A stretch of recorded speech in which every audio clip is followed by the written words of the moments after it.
नमस्कार। आशुतोष सर की क्लास में आपका स्वागत है। आज के महत्वपूर्ण सवाल में हम लोग जिस प्रश्न की चर्चा करने जा रहे हैं वह इस प्रकार से है।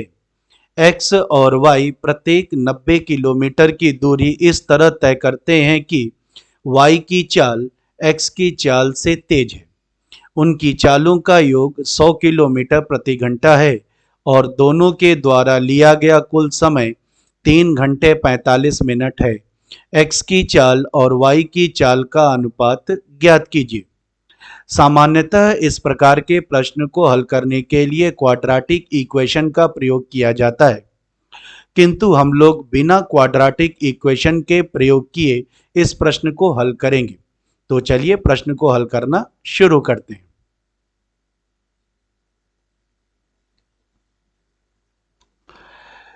प्रश्न में x की चाल और y की चाल का योगफल 100 किलोमीटर प्रति घंटा दिया हुआ है।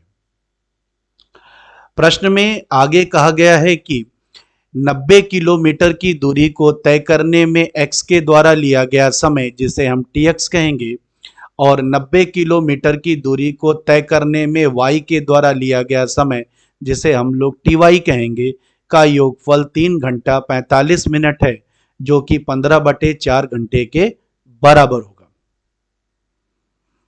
अब हम लोग पहले ऑप्शन को कंसिडर करते हैं। पहले ऑप्शन में कहा गया कि x की चाल और y की चाल के बीच अनुपात 2:4 है। यदि x और y समान दूरी को तय करते हैं, जैसे x भी 90 किलोमीटर की दूरी तय कर रहा है और y भी 90 किलोमीटर की दूरी तय कर रहा है, तो x के द्वारा लिए गए समय और y के द्वारा लिए गए समय के बीच अनुपात चाल के बीच अनुपात का उल्टा हो जाता है। अर्थात जब x और y दोनों समान दूरी को तय करते हैं तो x और y के समय के बीच अनुपात चाल के बीच अनुपात का उल्टा हो जाता है। अर्थात यदि x और y की चाल के बीच अनुपात 2:4 है, तो 90 किलोमीटर की दूरी को तय करने में x और y के द्वारा लिए गए समय के बीच अनुपात 4:2 होगा। आगे बढ़ते हैं। यदि x और y की चाल के बीच अनुपात 2:4 है, तो अनुपात के पदों का योगफल 6।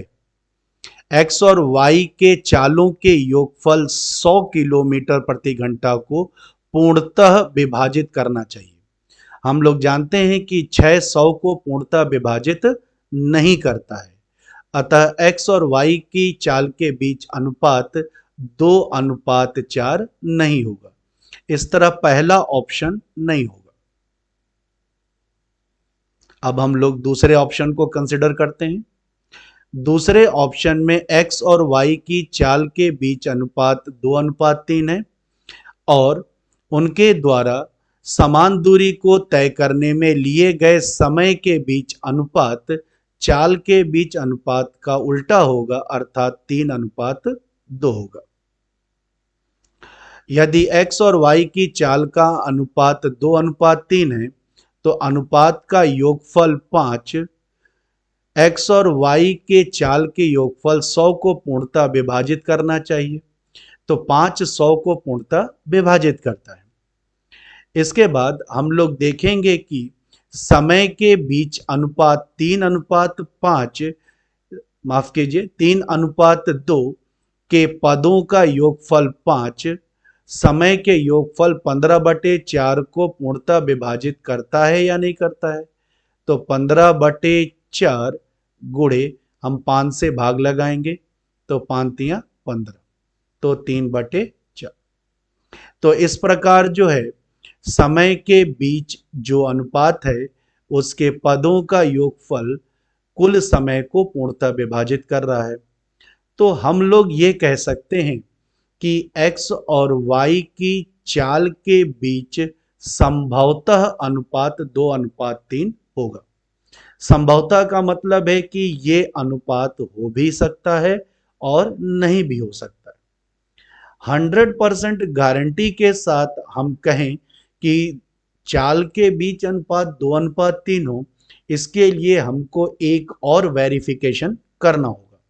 तो चलिए एक और वेरिफिकेशन कर लेते हैं इसी ऑप्शन पर। तो x और y की चाल का अनुपात 2:3 है और योगफल 100 किलोमीटर प्रति घंटा है। तो 100 किलोमीटर प्रति घंटा में x की चाल कितनी होगी?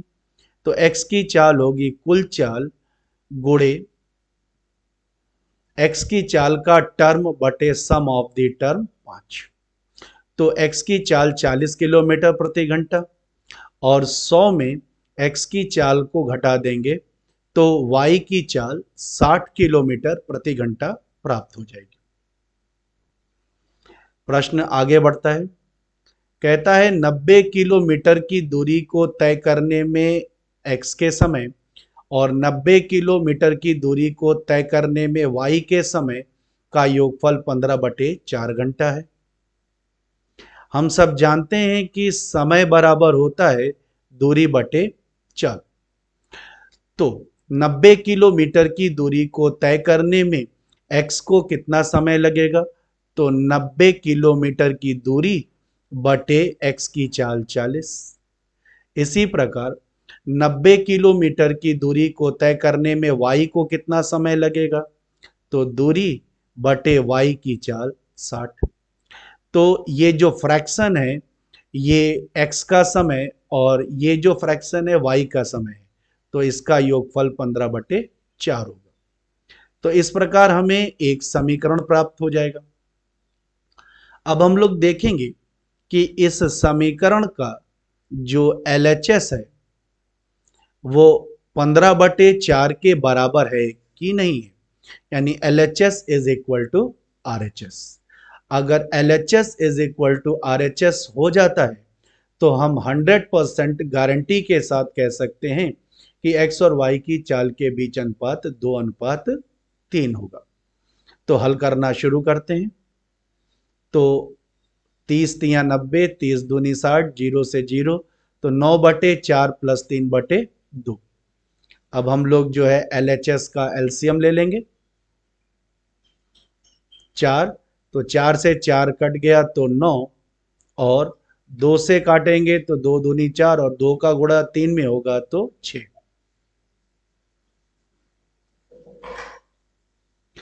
तो 9 और 6 15/4।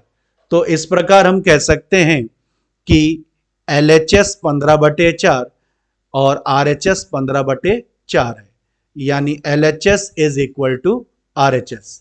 अब हम लोग 100% गारंटी के साथ कह सकते हैं कि x की चाल और y की चाल के बीच अनुपात 2:3 होगा और इस प्रकार हमारा आंसर 2 होगा।